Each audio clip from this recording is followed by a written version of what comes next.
pagkakataon, sir, ang problema nyo, kaya po kayo napunta rito ay sapagkat ito pong si Ma'am Ena Silberber ay ayaw na sa inyo. May nangyari na sa inyo. Oo, isang bisis lang ho ka dahil una, O, hindi ka nalugi doon, tay. lugi pa rin ako. Bakit ka lugi, tay? Oh. Totoo yun, may nangyari sa amin. No. Pero naloko pa rin ako, bagong panganak pala. Nung una, magka-chat kami, sabi niya po, 45 years old siya. Siyempre po ako, nag-ano din ako sa kanya. Pagdating ko dyan dito sa Maynila, hindi ko po alam na gano'n na siya katanda. Sabi ko sana, hindi sana ako sisama. Kaya lang po, nahiya na lang ako, kaya sumama ako. Tay, ba't mo sinabing 45 ka lang? Alam ko naman na hindi ako magugustuhan. Nagkunwari talaga ako. Ay, mali ka doon. Inamin ko talaga. Nung nakita mo si tatay, yung tunay age niya, hindi mo na sana hiningi ng pera.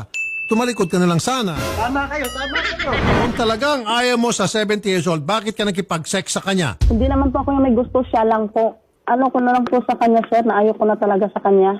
Okay. Well, wala tayong magawa kung ayaw na talaga. Tay, yung dito sa picture na ito, para kang mga 45 years old nga. Dahil mataba pa po ako niyan. Pumayat ako sa konsumisyon sa kanya. At saka dito, makapal pang buhok mo. Opo. Ilan taon ka dito? Ano na yan? Kung kailan noon nag-pandemic. O, malusog ka dito, tay, mataba. Oh, dahil pumayat ako sa kanya sa konsumisyon. Tapos dito, tay, parang bata ka talaga. Makisig. Gwapo po naman siya na ako noon. Ano nangyari ngayon? Kailan mo lang siguro tayo ng robust? Lumisan, ginagamit ko.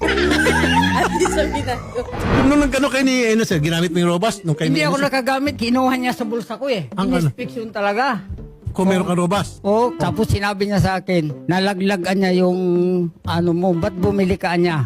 Sabi ko, matagal na yan, hinanda ko yun sa babaeng pupunta dito sa akin dahil may pumupunta rito.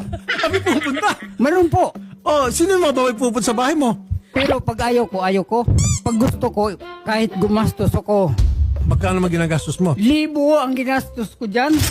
Lahat naman ginagawa ko eh. Kaso nahuli niya ako. Kinuha niya sa bulsa ng pantalon ko. Pero kahit na walang robust, natuloy pa rin. Oo, talagang inano ko. Pero kaya ko nga nalaman na bagong panganak eh.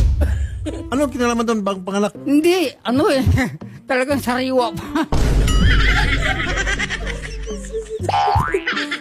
Dahil walang sinabi doon sa pugitan na yung ano na madulas. Dahil Madulas, ano kinalaman doon? hindi, ang totoo lang po, mayroon akong karanasan sa mga babae.